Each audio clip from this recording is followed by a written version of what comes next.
So today we will learn in this video how to maintain the stroke size while resizing our shape. So let's start while drawing the rectangle. Here I drew a shape in front of you.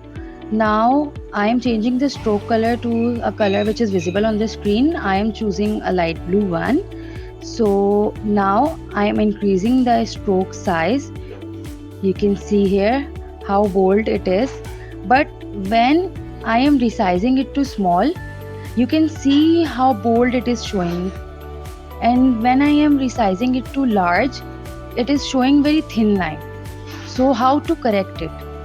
So we will go to edit on the toolbar and then the preferences bar, and then in the preferences general. In general settings, we will select the check in scaling strokes and effects. We will check it and then press OK. Now your strokes are scaled. Either you will resize it to small or large, it will not change.